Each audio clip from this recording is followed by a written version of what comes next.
Hi നമസ്കാരം. അറിവിന്റെ പേടകം എന്ന ചാനലിലേക്ക് എല്ലാവർക്കും സ്വാഗതം. അപ്പോൾ നമ്മൾ ഇന്നത്തെ ക്ലാസ് ജോഗ്രഫി ആണ്. അതുമായി ബന്ധപ്പെട്ട കുറച്ച് PVQ ക്വസ്റ്റ്യൻസും അതിന്റെ കുറെ ഫാക്ട്സുമാണ് ഈ ഒരു ക്ലാസ്സിലൂടെ നമ്മൾ ഡിസ്കസ് ചെയ്യുന്നത്. EJX എക്സാമിന് നമുക്ക് ഒരുപാട് യൂസ്ഫുൾ ആവുന്ന കണ്ടന്റ്സ് എല്ലാം ഉൾപ്പെടുത്തിയിട്ടാണ് നമ്മൾ ഈ ക്ലാസ് ചെയ്യുന്നത്. അപ്പോൾ നിങ്ങൾക്ക് ഈ ക്ലാസ് ആദ്യമായിട്ടാണ് കാണുന്നതെങ്കിൽ ചാനൽ സബ്സ്ക്രൈബ് ചെയ്യുക, തൊട്ടടുത്തുള്ള ബെല്ലൈക്കൺ കൂടി എനേബിൾ ചെയ്യുക. നിങ്ങൾക്ക് ക്ലാസ് ഉപകാരപ്പെട്ടെന്ന് തോന്നുകയാണെങ്കിൽ നിങ്ങൾ ഫ്രണ്ട്സിനോട് കൂടി ഒന്ന് ഷെയർ ചെയ്യുക. അപ്പോൾ എയിം സ്റ്റഡീസ് എന്ന ഒരു ചാനൽ തന്നെയാണ് ഈ അറിവിന്റെ പേടകം എന്ന് പറയുന്നത്.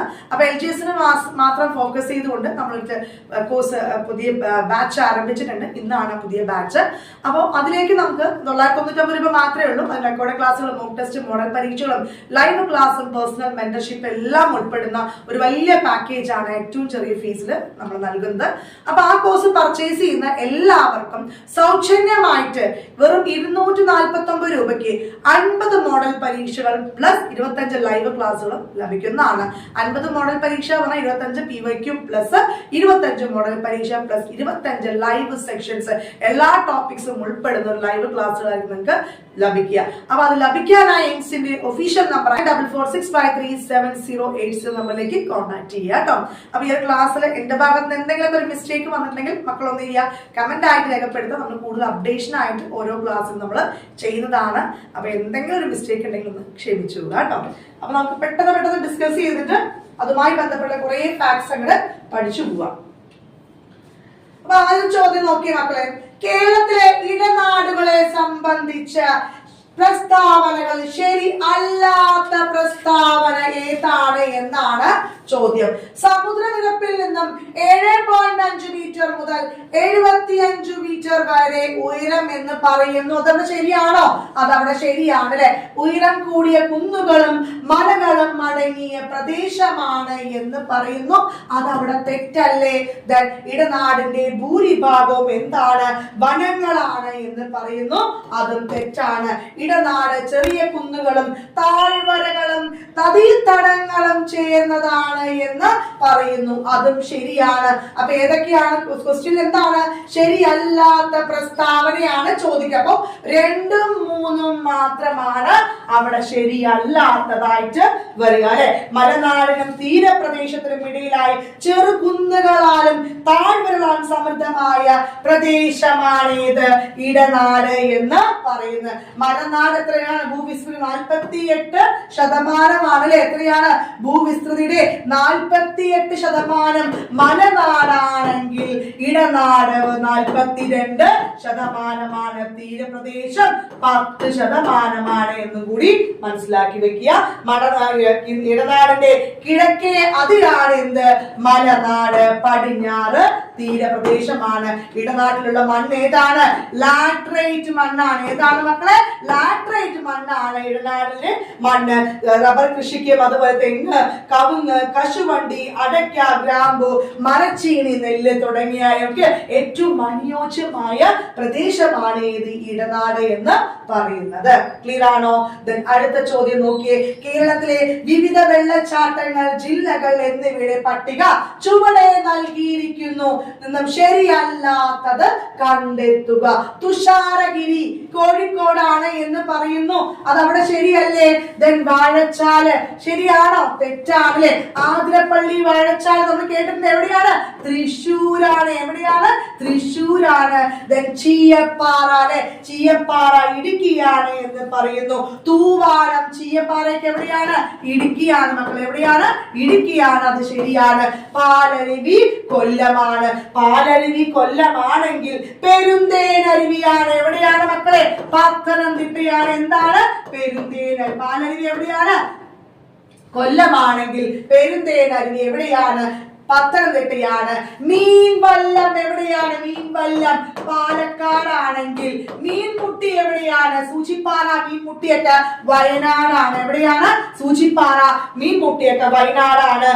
ധോണി, പാത്രക്കടവൊക്കെ എവിടെയാണ്? പാലക്കാടിലാണ് എന്നും കൂടി മനസ്സിലാക്കി വെക്കുക. ആഢ്യംപാറ മലപ്പുറമാണ്.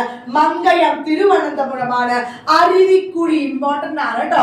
അരുവിക്കുഴി കോട്ടയം ജില്ലയിലാണ്. എവിടെയാണ്? കോട്ടയത്താണ് എന്നും കൂടി മനസ്സിലാക്കി വെക്കുക. പാത്രക്കടവ് സൈലന്റ് വാലിയുടെ കുന്തിപ്പുഴയിലാണ് എന്നും കൂടി ഓർത്തു വെക്കുക. അതൊക്കെ PSC എക്സാമിന് ഒരു ഒരുപാട് പ്രാവശ്യം റിപ്പീറ്റ് ചെയ്ത് വന്ന കുറച്ച് ചോദ്യങ്ങളാണ് കേട്ടോ. അടുത്ത ചോദ്യം നോക്കിയേ. കേരളത്തിലെ മത്സ്യബന്ധന മേഖലയിൽ ബന്ധപ്പെട്ട ശരിയായ പ്രസ്താവന കണ്ടെത്തുക. മത്സ്യഫെഡ് ആരംഭിച്ച വർഷം 1984 എന്ന് പറയുന്നു അല്ലെ. ഇന്ദിരാഗാന്ധി സൈലന്റ് വാലി ദേശീയോദ്യാനമായി പ്രഖ്യാപിച്ച വർഷമാണ് അല്ലെ 1984. മത്സ്യഫെഡിന്റെ ആസ്ഥാനം തിരുവനന്തപുരം എന്ന് പറയുന്നു. കമലേശ്വരത്തെ തിരുവനന്തപുരമാണ് എന്ന് പറയുന്നു.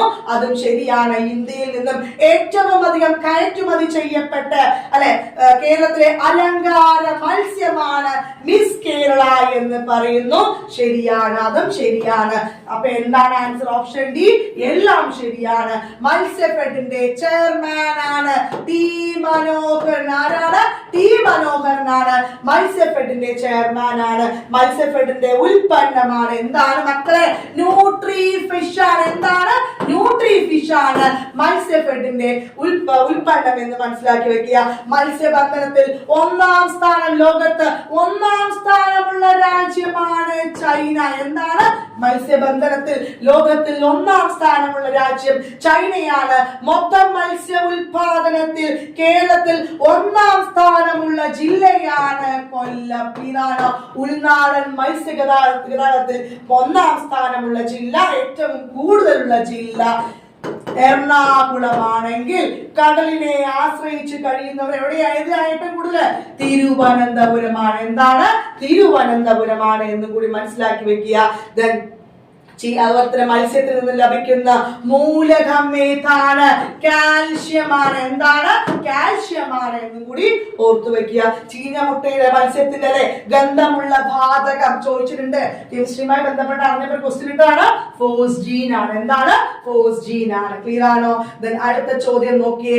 കേരളത്തിലെ വന്യജീവി സങ്കേതങ്ങളെ സംബന്ധിച്ച് ശരിയായ പ്രസ്താവന കണ്ടെത്തുക. എന്താണ് ശരിയായ പ്രസ്താവനയാണ് അവിടെ കണ്ടെത്താൻ പറഞ്ഞു അല്ലെ. നോക്കാം. കേരളത്തിൽ പൂമ്പാറ്റകളുടെ ദേശാടനം ആദ്യമായി നിരീക്ഷിക്കപ്പെട്ട വന്യജീവി സങ്കേതമാണ് ആറളം എന്ന് പറയുന്നു. ശരിയാണോ? അതവിടെ ശരിയാണ് അല്ലെ.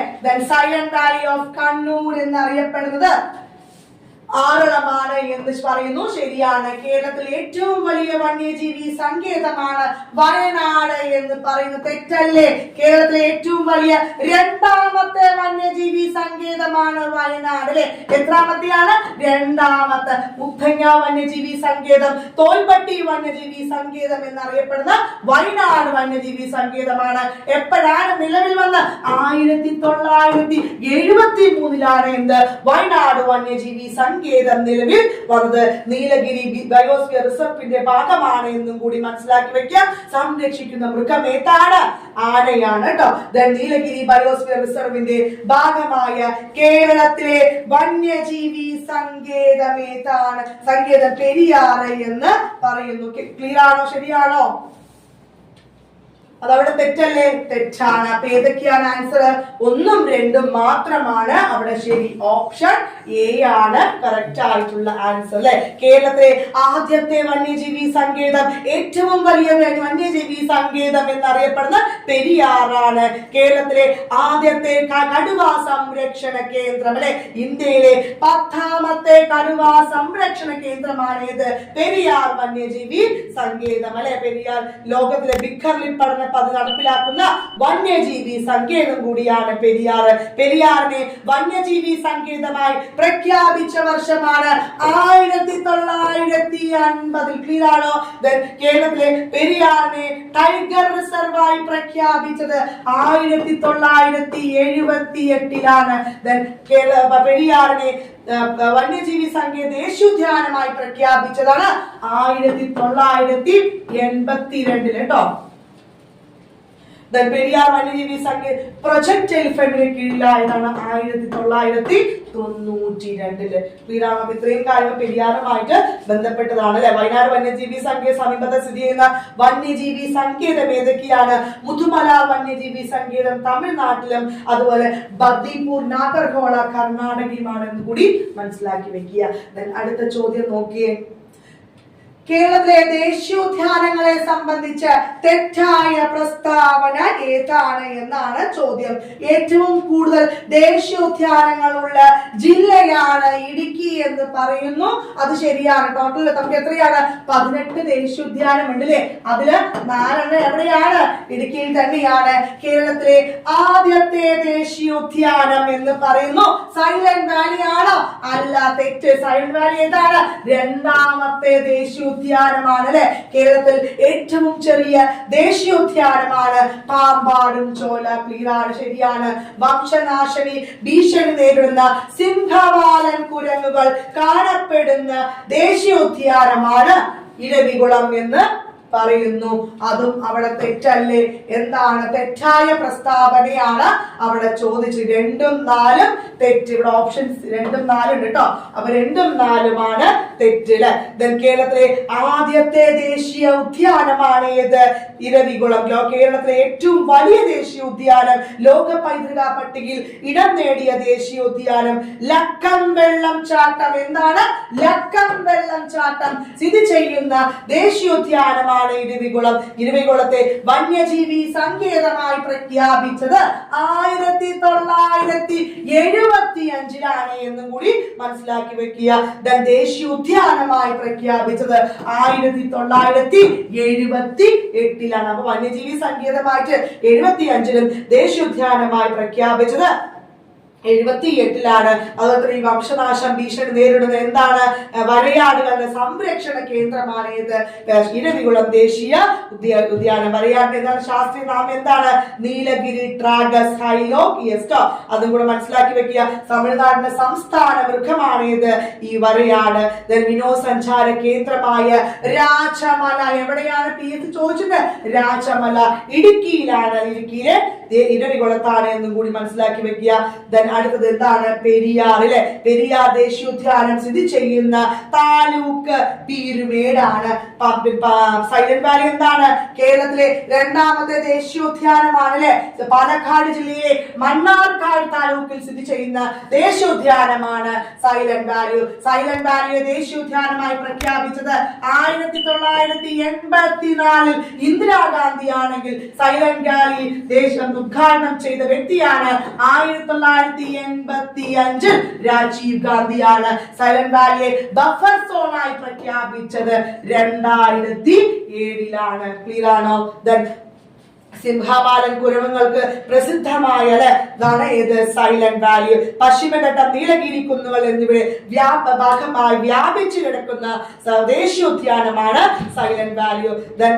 സൈലന്റ് വാലി ബയോസ്ഫിയർ ഉൾപ്പെടുന്ന ബയോസ്ഫിയർ റിസർവ് ഏതാണ്? നീലഗിരിയാണ്. സൈലന്റ് വാലി എന്ന പേര് നിർദ്ദേശിച്ച ബ്രിട്ടീഷുകാരൻ ആരാണ്? റോബർട്ട് റൈറ്റ് ആണ്. ആരാണ് മക്കളെ?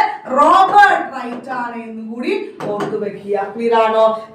ജീവികളുടെ ശബ്ദമില്ലാത്തതുകൊണ്ടാണ് സൈലന്റ് വാലിക്ക് സൈലന്റ് വാലി എന്ന പേര് ലഭിച്ചത്. സൈലന്ത്രി വനം എന്ന പേരിൽ അറിയപ്പെടുന്നത് എന്താണ്? സൈലന്റ് വാലിയാണ്. വംശനാശം ഭീഷണി നേരിട്ടുകൊണ്ട് സിംഹവാലൻ കുരങ്ങുകൾ സൈലന്റ് വാലിയിലാണ് എന്നും കൂടി മനസ്സിലാക്കി വെക്കുക. സിംഹവാലൻ കുരങ്ങിന്റെ ശാസ്ത്രീയ നാമം എന്താണ്? മക്കാക്ക സിലനസ് ആണ്. ക്ലിയറാണോ? വെടിപ്ലാവുകളുടെ സാന്നിധ്യമാണ് സൈലന്റ് വാലിയിൽ സിംഹവാലൻ കുരങ്ങുകൾ കാണപ്പെടാനുള്ള പ്രധാനപ്പെട്ട കാരണം എന്നും കൂടി മനസ്സിലാക്കി വെക്കുക. ക്ലിയറാണോ? സൈലന്റ് വാലിയിൽ നിന്നും ഉത്ഭവിക്കുന്ന നദി ഏതാണ്?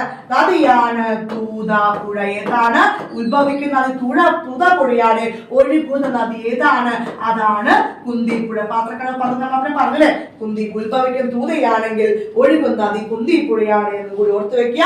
കേരളത്തിലെ ഏറ്റവും ചെറിയ ദേശീയോദ്യാനമാണ് പാമ്പാടും ചോല കേട്ടോ. മതികെട്ടാഞ്ചോലയുണ്ട്, ആനമുടി ചോലയുണ്ട്. ഏറ്റവും ചെറുത് ഏതാണ്? പാമ്പാടും ചോലയാണ് എന്നും കൂടി ഓർത്തു വെക്കുക. ക്ലിയർ ആണോ? അടുത്ത ചോദ്യം നോക്കിയേ. കേരളത്തിലെ കിഴക്കോട്ടൊഴുകുന്ന നദികളുടെ ശരിയായ ജോഡി താഴെ തന്നിരിക്കുന്നതിൽ നിന്നും കണ്ടെത്തുക. ഏതാണ്? കബനിയാണോ? പാമ്പാറാണോ? പമ്പയാണോ? പെരിയാറാണോ? ഏതാണ്? കിഴക്കോട്ട് ഏതൊക്കെയാണ്? ഭവാനി, കബനി, പാമ്പാർ അല്ലെ. അപ്പൊ 1ഉം 2ഉം മാത്രമാണ് അവിടെ. എന്താണ് ശരി? ഓപ്ഷൻ എ ആണ്. ഏതാണ്? ഓപ്ഷൻ എ ആണ്. കബനിയുടെ കേരളത്തിലൂടെയുള്ള നീളം എത്രയാണ്? 56.6 കിലോമീറ്റർ ആണ്. എത്രയാണ് മക്കളെ? 56.6 കിലോമീറ്റർ ആണ്. വയനാടിലെ തൊണ്ടാർമുടി എന്ന സ്ഥലത്ത് നിന്നും ഉത്ഭവിക്കുന്ന നദിയാണ് ഏത്?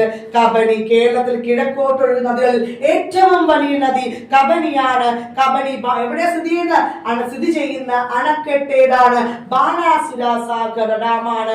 കബനി സ്ഥിതി ചെയ്യുന്ന ദ്വീപ് ഏതാണ്? കുർവ ദ്വീപാണ്. കേരളത്തിൽ നിന്നും ഉത്ഭവിച്ച് കർണാടകയിലേക്ക് ഒഴുകുന്ന ഏക നദിയാണ് ഏത്? കബനി. അങ്ങനെയാണെങ്കിൽ കർണാടകയിൽ നിന്നും ഉത്ഭവിച്ച് കേരളത്തിലേക്ക് ഒഴുകുന്ന നദി ഏതാണ്? അതാണ് വളപട്ടണം പുഴ. എന്താണ്? വളപട്ടണം പുഴ. അപ്പൊ കേരളത്തിൽ നിന്നും ഉത്ഭവിച്ച് കർണാടകയിലേക്ക് പോകുന്ന നദിയാണ് കബനിയെങ്കിൽ കർണാടകയിൽ നിന്നും ഉത്ഭവിച്ച് കേരളത്തിലേക്ക് ഒഴുകുന്ന നദി ഏതാണ്? വളപട്ടണം പുഴയാണ് എന്നും കൂടി നാം മനസ്സിലാക്കുക. കബനിയുടെ പതനം എവിടെയാണ്? കർണാടകയിലെ കാവേരി നദിയിലാണ്. ദെൻ പാമ്പാർ. പാമ്പാർ എന്താണ്? കേരളത്തിലുള്ള നീളം 25 കിലോമീറ്റർ ആണ്.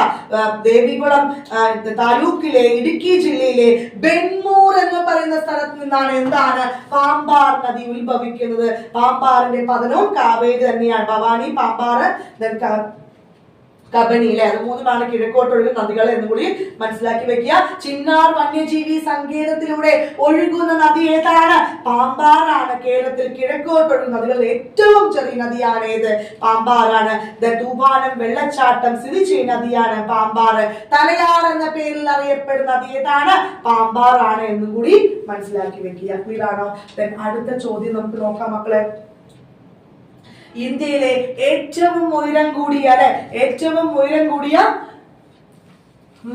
കൊടുമുടിയായ മൗണ്ട് കേട്ടു അഥവാ ഗോഡ്വിൻ ആസ്റ്റിൻ സ്ഥിതി ചെയ്യുന്നത് എവിടെയാണ് എന്നാണ് ചോദ്യം. ഏത് പർവ്വത നിരയിലാണ് എന്നാണ് ചോദ്യം. ഏതാണ് മക്കളെ മൗണ്ട് കേട്ടു? എവിടെയാണ്? കാരക്കോറമാണ് ആൻസർ. ഓപ്ഷൻ ബി കാരക്കോടമാണ് അല്ലെ. മൗണ്ട് കേറ്റു അഥവാ ഗോഡ്വിൻ ആസ്റ്റിൻ ഇന്ത്യയിലെ ഏറ്റവും ഉയരം കൂടിയ കൊടുമുടിയാണ്. ലോകത്തിലെ ഏറ്റവും ഉയരം കൂടിയ രണ്ടാമത്തെ കൊടുമുടിയാണ് അല്ലെ. രണ്ടാമത്തെ കൊടുമുടിയാണ്. എത്രയാണ്? 86.11 മീറ്റർ ആണ്. എത്രയാണ്? 86.11 മീറ്റർ ആണ്. മൗണ്ട് കേറ്റു സ്ഥിതി ചെയ്യുന്ന പർവ്വത നിര ഏതാണ്? കാരക്കോറമാണ് കേട്ടോ. സിവാലിക് എന്താണ്? ഔട്ടർ ഹിമാലയം എന്നറിയപ്പെടുന്നതാണ് സിവാലിക് അല്ലെ. ഹിമാലയൻ നദികളിൽ ഏറ്റവും തെക്കു ഭാഗത്ത് കാണപ്പെടുന്ന ഉയരം കുറഞ്ഞ അല്ലെ, ഇങ്ങനെ തെക്ക് ഭാഗത്ത് കാണപ്പെടുന്ന ഉയരം കുറഞ്ഞ പർവ്വത നിരയാണ് ഏത്? സിവാലിക്. ശിവന്റെ തിരുമുടി എന്ന അർത്ഥം വരുന്ന പർവ്വത നിരയാണ് സിവാലിക് എന്നും കൂടി മനസ്സിലാക്കി വെക്കുക. ഭൂകമ്പങ്ങളും ഉരുൾപൊട്ടലും കൂടുതലായി അനുഭവപ്പെടുന്നതാണ് ഏത്?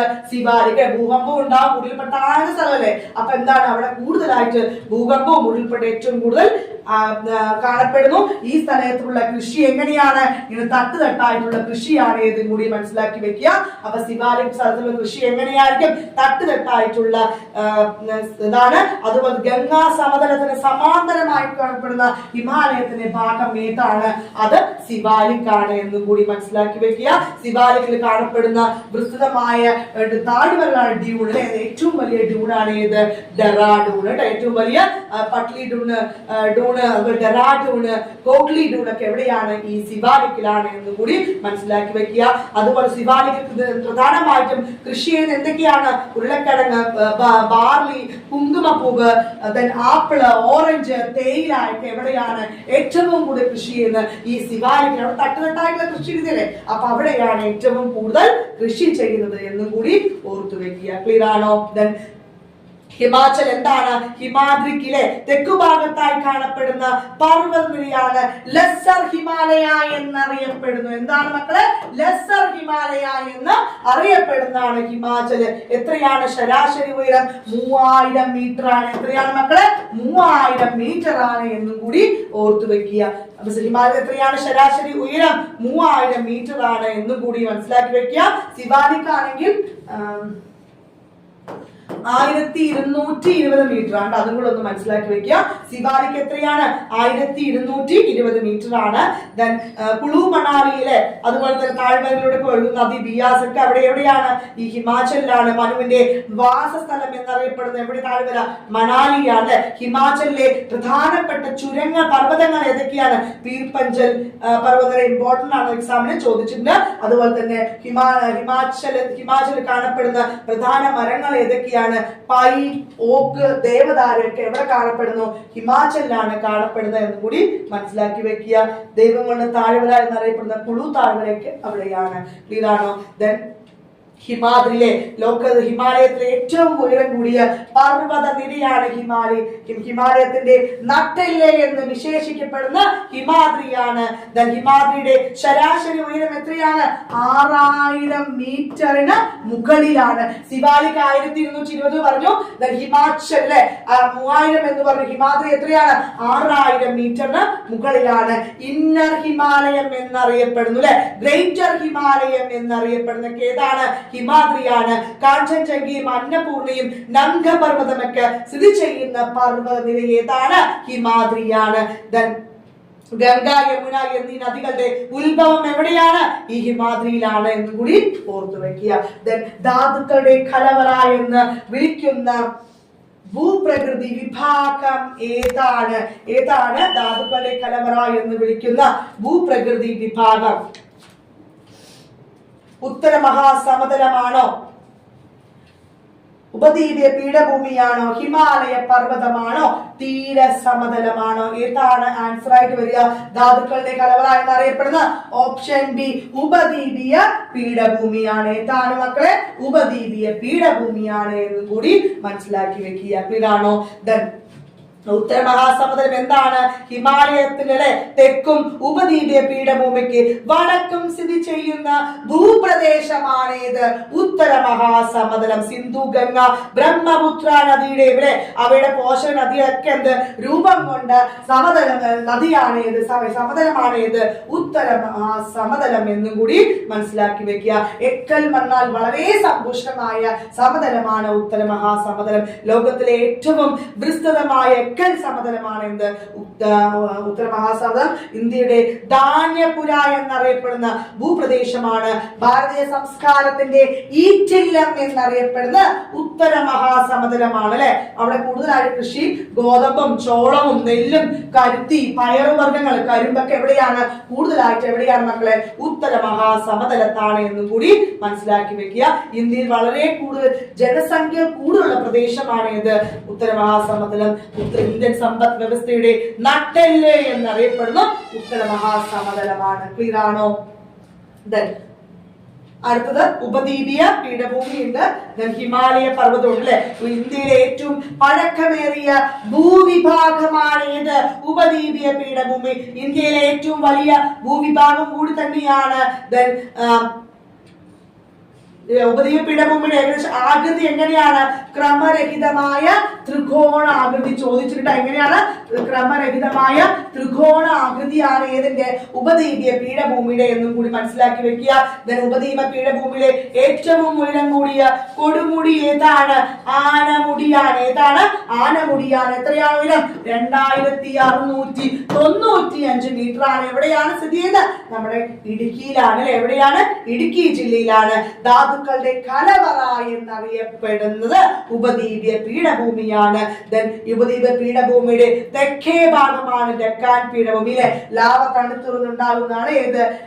ഡെക്കാൻ പീഠഭൂമിയാണ് എന്ന് കൂടി മനസ്സിലാക്കി വെക്കുക. ക്ലിയർ ആണോ? എക്സ്ട്രാ നമ്മൾ ഒരുപാട് പറയുന്നില്ല, ഇമ്പോർട്ടന്റ് ആയിട്ട് എല്ലാം പറയുന്നുണ്ട്. ചുവടെ ചേർത്തിട്ടുള്ളവയിൽ കാവേരി നദിയുടെ പോഷക നദി ഏതാണ്? കാവേരി നദിയുടെ പോഷക നദി ഇന്ദ്രാവതിയാണോ, കബനിയാണോ അല്ലെ, ശബരിയാണോ, ഭീമയാണോ? ഏതാണ്? Option B കബനിയാണ്. ഭീമ ഏതാണ്? കൃഷ്ണയുടെയാണ്. ഏതാണ്? ഭീമ കൃഷ്ണയാണ്. ശബരി,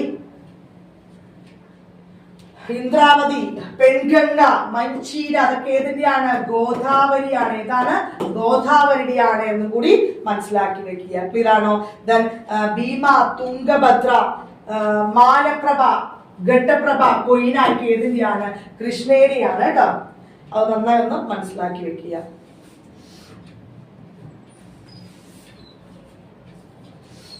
അടുത്ത ചോദ്യം, ഇന്ത്യയും പാകിസ്ഥാനെയും തമ്മിൽ വേർതിരിക്കുന്ന അതിർത്തി രേഖ ഏതാണ്? റാഡ്ക്ലിഫ് രേഖയാണോ? ഡ്യൂറന്റ് രേഖയാണോ? ഡ്യൂറന്റ് രേഖയാണോ? മക്മോഹൻ രേഖയാണോ? ഗ്രീൻവിച്ച് രേഖയാണോ? ഏതാണ് ഇന്ത്യയും പാകിസ്ഥാനും തമ്മിൽ വേർതിരിക്കുന്ന അതിർത്തി രേഖ? ഏതാണ് മക്കളെ ആൻസർ ആയിട്ട് വരിക?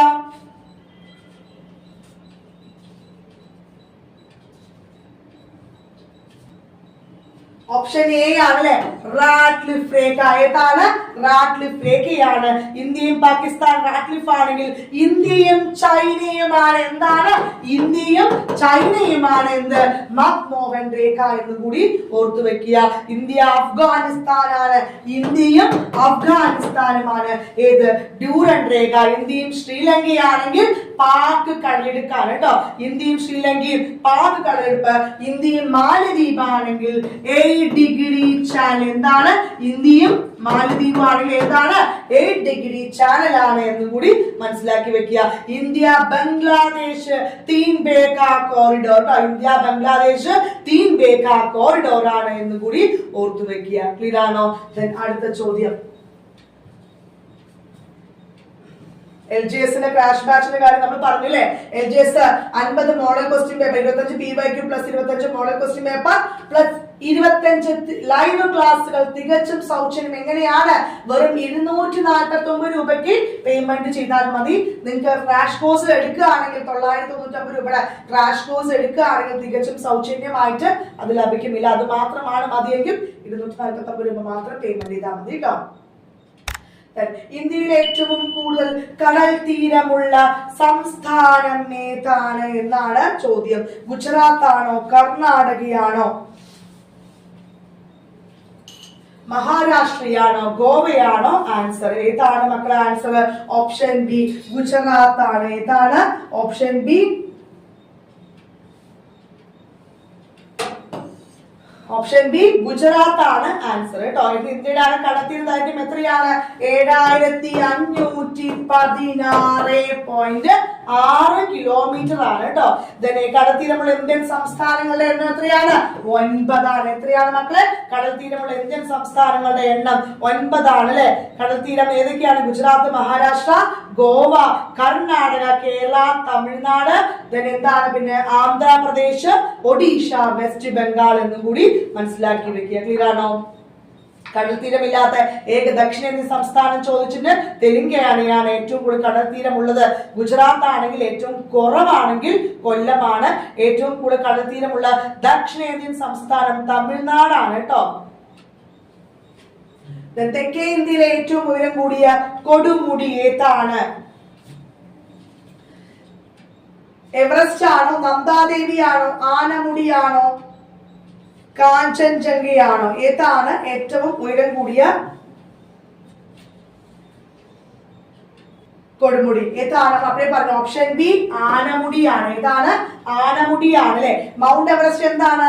ലോകത്തിലെ ഏറ്റവും ഉയരം കൂടിയ കൊടുമുടിയാണ് അല്ലെ. ഹിമാലയത്തിലെ ഏറ്റവും ഉയരം കൂടിയ കൊടുമുടിയാണ്. ഹിമാദ്രിയിലെ ഏറ്റവും ഉയരം കൂടിയ കൊടുമുടിയാണ്. മൗണ്ട് എവറസ്റ്റിന്റെ ഉയരം എത്രയാണ്? 88.48 കേട്ടോ. 88.48 എത്രയാണ്? 88.6 മീറ്റർ ആണ്. ഏതിന്റെയാണ്? എവറസ്റ്റിന്റെ എന്നും കൂടി മൗണ്ട് കേട്ടു എന്ന് അറിയപ്പെടുന്ന ഏതാണ്? ഗോൾഡനാസ്റ്റിനാണ്. നമുക്ക് എല്ലാവർക്കും അറിയുന്ന കാര്യമാണ്. നേപ്പാളിൽ മൗണ്ട് എവറസ്റ്റ് അറിയപ്പെടുന്ന ഏത് പേരിലാണ്? സാഖർമാത എന്ന പേരിലാണ് കേട്ടോ. എന്താണ്? സാഖർമാത എന്ന പേരിലാണ് അറിയപ്പെടുന്നത്. മൗണ്ട് എവറസ്റ്റ് സ്ഥിതി ചെയ്യുന്നത് എവിടെയാണ്? നേപ്പാളിലാണ്. എവറസ്റ്റ് കൊടുമുടി എവിടെയാണ് സ്ഥിതി ചെയ്യുന്നത്? ദേശീയോദ്യാനം ചോദിക്കുകയാണെങ്കിൽ സാഖർമാത ദേശീയോദ്യാനമാണ്. തുടക്കത്തിൽ എന്താ അറിയപ്പെടുന്നത്? പീക്ക് 15 എന്ന പേരിലാണ് എവറസ്റ്റ് അറിയപ്പെടുന്നത് എന്നും കൂടി ഓർത്തു വെക്കുക. അത് ഇമ്പോർട്ടന്റ് ആണ്. പിന്നെ മൗണ്ട് എവറസ്റ്റിന്റെ സ്മരണാർത്ഥമാണ് എന്ത്, ജോർജ് എവറസ്റ്റിന്റെ സ്മരണാർത്ഥമാണ് എന്ത്, മൗണ്ട് എവറസ്റ്റിനെ പീക്ക് 15 മൗണ്ട് എവറസ്റ്റ് എന്ന് പുനർനാമകരണം ചെയ്തു എന്നും കൂടി ഓർത്തു വെക്കുന്നത് ഇമ്പോർട്ടന്റ് ആണ്. ദെൻ കാഞ്ചൻജംഗ നമുക്കറിയാലേ, ലോകത്തിലെ ഏറ്റവും ഉയരം കൂടിയ 3ാമത്തെ കൊടുമുടിയാണ് കാഞ്ചൻജംഗ. പൂർണ്ണമായിട്ടും ഇന്ത്യയിൽ സ്ഥിതി ചെയ്യുന്ന ഉയരം കൂടിയ കൊടുമുടിയാണ്. പിന്നെ ഹിമാദ്രിയിലെ ഏറ്റവും ഉയരം കൂടിയ കൊടുമുടിയാണ്. 85-98 ആണ് 85-98 അല്ലെ, അതെ 85-98 മീറ്റർ തന്നെയാണ്, സിക്കിമിലാണ് എന്നുകൂടി മനസ്സിലാക്കി വെക്കുക. കേരളത്തിലെ ഏറ്റവും ആഴം കൂടിയ തുറമുഖം ഏതാണ്? കൊച്ചിയാണോ, നീണ്ടകരയാണോ, വിഴിഞ്ഞമാണോ, കായംകുളമാണ്? ഏതാണ് കറക്റ്റ് ആയിട്ടുള്ള ആൻസർ ആയിട്ട് വരിക? ഓപ്ഷൻ സി വിഴിഞ്ഞമാണ് വരിക അല്ലെ, വിഴിഞ്ഞമാണോ? അതെ, ഓപ്ഷൻ സി.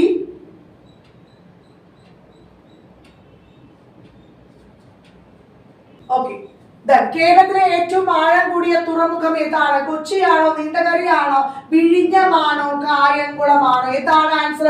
ഓപ്ഷൻ സി വിഴിഞ്ഞമാണ്. എന്താണ് ഓപ്ഷൻ സി? വിഴിഞ്ഞം ഇന്റർനാഷണൽ തുറമുഖത്തിന് ഔദ്യോഗിക നാമം എന്താണ്? വിഴിഞ്ഞം ഇന്റർനാഷണൽ സീപോർട്ട് തിരുവനന്തപുരമാണ് അല്ലെ. ഇന്ത്യയിലെ ആദ്യ കണ്ടെയ്നർ തുറമുഖമാണ് എന്ത്? വിഴിഞ്ഞം അല്ലെ. ലോകത്തിലെ 2ാമത്തെ കണ്ടെയ്നർ തുറമുഖമാണ്. ഇന്ത്യയിലെ ഏറ്റവും വലിയ ആഴക്കടൽ തുറമുഖമാണ് ഇത് വിഴിഞ്ഞം അല്ലെ. വിഴിഞ്ഞത്തെ ആദ്യത്തെ കപ്പൽ ഏതാണ്? ഷെൻഹുവ 15 ആണ്. ഷെൻഹുവ 15 ചൈനയുടെയാണ് എന്നും കൂടി ഓർത്തു വെക്കുന്നത് ഇമ്പോർട്ടന്റ് ആണ്.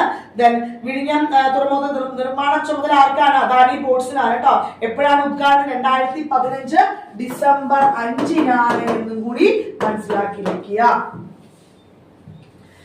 പെരിങ്ങൽകുത്ത് ജലവൈദ്യുത പദ്ധതി ഏതു നദിയിലാണ്? ചാലക്കുടിയാണോ, ഉദിരമ്പുഴയാണോ, കുറ്റ്യാടിപ്പുഴയാണോ, മണലിപ്പുഴയാണോ? ഏതാണ് അവിടെ ആൻസർ ആയിട്ട് വരിക?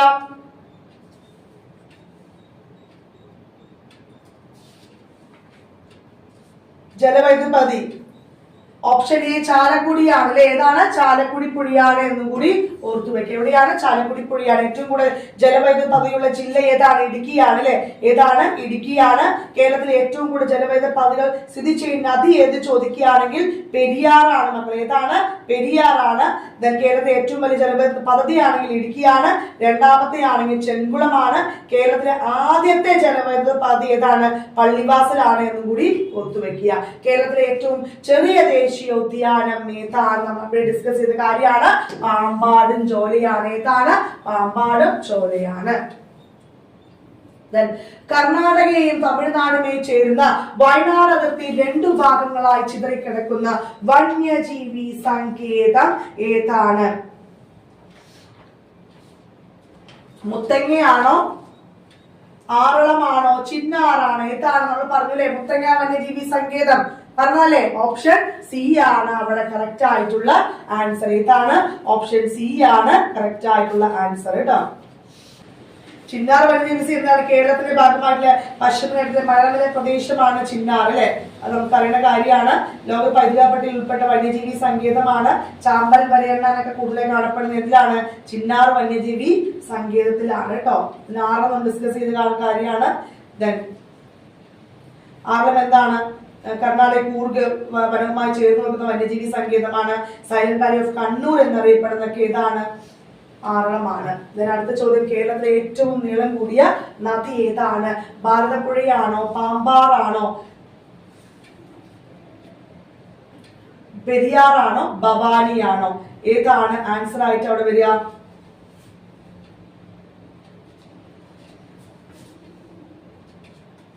പെരിയാറാണ് അല്ലെ. ഏതാണ്? പെരിയാറാണ് മക്കളെ. ആൻസർ ഓപ്ഷൻ സി ആണ് അവിടെ കറക്റ്റ് ആയിട്ടുള്ള ആൻസർ. എത്രയാണ്? 244 കിലോമീറ്റർ ആണ്. എത്രയാണ്? 244 കിലോമീറ്റർ ആണ് പെരിയാർ അല്ലെ. പെരിയാർ എവിടെയാണ് ഉത്ഭവിക്കുന്നത്? ശിവഗിരി മലയിൽ നിന്നാണ്. തമിഴ്നാട്ടിലെ ശിവഗിരി മലയിൽ നിന്നാണ് പെരിയാർ ഉത്ഭവിക്കുന്നത്. കേരളത്തിലെ ഏറ്റവും നീളം കൂടിയ നദിയാണ് അല്ലെ. ഏറ്റവും കൂടുതൽ ജലം വഹിക്കുന്ന നദി കൂടിയാണ് ഏത്? പെരിയാർ. പൂർണ്ണവും ചൂർണ എന്ന പേരിലൊക്കെ അറിയപ്പെടുന്ന നദി ഏതാണ്? പെരിയാറാണ്. കേരളത്തിന്റെ ജീവനാഡി എന്നറിയപ്പെടുന്ന നദിയാണ് ഏത്? പെരിയാർ. ഏതാണ് കേരളത്തിന്റെ ജീവനാഡി എന്നറിയപ്പെടുന്നത്. ഏറ്റവും കൂടുതൽ അണക്കെട്ടുകൾ സ്ഥാപിച്ചിരുന്ന നദിയാണ് പെരിയാർ.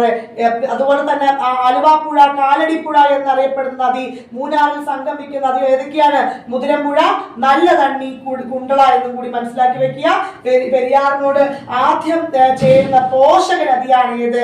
മുല്ലയാറ്. കേരളത്തിലെ ഏറ്റവും വലിയ ജലപതിയാണ് ഇടുക്കി ജലപതിയാണ് എന്നും കൂടി മനസ്സിലാക്കി വെക്കുക. ആനമലയിൽ നിന്ന് ഉത്ഭവിക്കുന്ന നദിയാണ് ഏത്? ഭാരതപ്പുഴ. അല്ലെ, ആനമലയിൽ നിന്നും ഉത്ഭവിക്കുന്ന നദി ഏതാണ്? ഭാരതപ്പുഴയാണ്. എത്രയാണ്? പെരിയാർ 244 ആണെങ്കിൽ ഭാരതപ്പുഴ 209 കിലോമീറ്റർ ആണ് എന്ന് കൂടി മനസ്സിലാക്കി വെക്കുക. കേരളത്തിലെ രണ്ടാമത്തെ വലിയ നദിയാണ് കേരളത്തിന്റെ നൈൽ എന്നറിയപ്പെടുന്ന, നിള എന്നറിയപ്പെടുന്ന പേരാറ്, പൊന്നാനിപ്പുഴ, അല്ലെ, ശോഭനാശിനി എന്നറിയപ്പെടുന്ന ഏതാണ്? ഭാരതപ്പുഴയാണ്. പാലക്കാട്, തൃശൂർ, മലപ്പുറം എന്നീ ജില്ലകളിലൂടെ ഒഴുകുന്ന നദി ഏതാണ്? ഭാരതപ്പുഴയാണ്. ഭാരതപ്പുഴ അറബിക്കടലിൽ പതിക്കുന്ന സ്ഥലം ചോദിച്ചിട്ടുണ്ട്, പൊന്നാനിയാണ്. എന്താണ് മക്കളെ? ഭാരതപ്പുഴ അറബിക്കടലിൽ പതിക്കുന്ന സ്ഥലം ഏതാണ്? പൊന്നാനിയാണ് എന്നും കൂടി മനസ്സിലാക്കി വെക്കുക. ചിറ്റൂരിലാണ് ഭാരതപ്പുഴ, പാലക്കാട് ജില്ലയിലെ ചിറ്റൂരിലാണ് ഭാരതപ്പുഴ. ശോഭനാശിനി പുഴ എന്നും കൂടി അറിഞ്ഞത്. ആ ശോഭനാശിനി പുഴ എന്ന് പേര് പറഞ്ഞ് തുഞ്ചത്ത് രാമാനുജൻ എഴുത്തച്ഛൻ കൂടിയാണ് പേര് നൽകിയ വ്യക്തി. അതുപോലെ മലമ്പുഴ അണക്കെട്ട് സ്ഥാപിത നദിയാണ് ഭാരതപ്പുഴ. എന്താണ് ഭാരതപ്പുഴ അണക്കെട്ടിന്? പിന്നെ ഭാരതപ്പുഴ തീരത്താണ് എന്ത്? കുഞ്ചൻ നമ്പ്യാരുടെ ജന്മസ്ഥലം വെള്ളിക്കുരിശ് മംഗലം, അതുപോലെ കേരള കലാമണ്ഡലം, ചെറുതുരുത്തി, പിന്നെ ശബരിമല താവളമായ മിനി പമ്പ ഒക്കെ എവിടെയാണ്? ഭാരതപ്പുഴ. ഗായത്രി പുഴ എന്ന പേരിലൊക്കെ അറിയപ്പെടുന്നത് എന്താണ്? ഭാരതപ്പുഴ തന്നെയാണ് കേട്ടോ. ഇന്ത്യയുടെ ധാന്യപുര എന്നറിയപ്പെടുന്ന ഭൂപ്രദേശം ഏതാണ്? നമ്മൾ ഡിസ്കസ് ചെയ്ത കാര്യമാണ്. എന്താണ്? ഓപ്ഷൻ സി, ഉത്തര മഹാസമതലമാണ്. ഏതാണ് മക്കളെ? ഓപ്ഷൻ സി, ഉത്തര മഹാസമതലമാണ്. കേരളത്തിലെ ഏറ്റവും വലിയ ശുദ്ധജല തടാകം ഏതാണ്? വേമ്പനാട്ടാണോ, ശാസ്താംകോട്ടയാണോ, വെള്ളായണിയാണോ, പരവൂരാണോ? ഏതാണ് ആൻസർ ആയിട്ടാണ് വരിക? ഓപ്ഷൻ ബി ആണ് അല്ലെ, ശാസ്താംകോട്ടയിൽ വരിക. ഓപ്ഷൻ ബി ശാസ്താംകോട്ടയാണ് എന്നും കൂടി മനസ്സിലാക്കി വെക്കുക. വേമ്പനാട് എന്നാണ്. വേമ്പനാട് കായലിന്റെ നീളം എത്രയാണ്? 96 കിലോമീറ്റർ ആണ്. എത്രയാണ്? 96 കിലോമീറ്റർ ആണ്. ഇന്ത്യയിലെ ഏറ്റവും നീളം കൂടിയ കായലാണ് അല്ലെ വേമ്പനാട്ട്. വേമ്പനാട്ട് കായൽ എവിടെയൊക്കെ, ഏതൊക്കെ ജില്ലയാണ്? എറണാകുളം, കോട്ടയം, ആലപ്പുഴ. എവിടെയാണ്? എറണാകുളം ഉണ്ട്, കോട്ടയം ഉണ്ട്, ആലപ്പുഴയിലാണ് എന്ത്? വേമ്പനാട്ട് കായല് വ്യാപിച്ചു കിടക്കുന്ന പ്രദേശമാണ്. കുട്ടനാട്ടിൽ വേമ്പനാട്ട് കായൽ എന്ന പുന്നമടക്കായൽ എന്നറിയപ്പെടുന്ന പേരാണ് വേമ്പനാട്ട് കായൽ അറിയപ്പെടുന്നത്. കൊച്ചി കായൽ എന്നറിയപ്പെടുന്ന ഏതാണ്? വേമ്പനാട്ട് കായലാണ്. വീരാൻപുഴ എന്ന കൊച്ചിയിൽ അറിയപ്പെടുന്ന കായലാണ്. പാതിരാമണൽ ദ്വീപില്, വെല്ലിംഗ്ടൺ, വല്ലാർപാടം, കടമ്പുടി ഒക്കെ എന്തിനാണ്? വേമ്പനാട്ട് കായലിൽ സ്ഥിതി ചെയ്യുന്ന ദ്വീപുകളാണ് എന്ന് കൂടി മനസ്സിലാക്കി വെക്കുക. വേമ്പനാട്ട് കായൽ റംസാർ പട്ടികയിൽ ഉൾപ്പെടുത്തിയ വർഷം ഏതാണ്? 2002 എപ്പോഴാണ് മക്കളെ? 2002 നെഹ്റു ട്രോഫി എവിടെയാണ്? വെള്ളംകളി നടക്കുന്നതൊക്കെ എവിടെയാണ്? ഈ പുന്നമട കായലിലാണ് എന്നും കൂടി മനസ്സിലാക്കി വെക്കുക. വൈക്കം ക്ഷേത്രം സ്ഥിതി ചെയ്യുന്ന കായൽ തീരമാണ് വേമ്പനാട്ട് കായൽ. ശാസ്താംകോട്ട കായലുകളുടെ രാജ്ഞി എന്നറിയപ്പെടുന്നത് കേരള ഏറ്റവും വലിയ ശുദ്ധജല തടാകമാണ്. എവിടെയാണ്? കൊല്ലത്താണ്. അതും റംസാർ പട്ടികയിൽ ഉൾപ്പെടുത്തിയത് 2002 തന്നെയാണ് കേട്ടോ.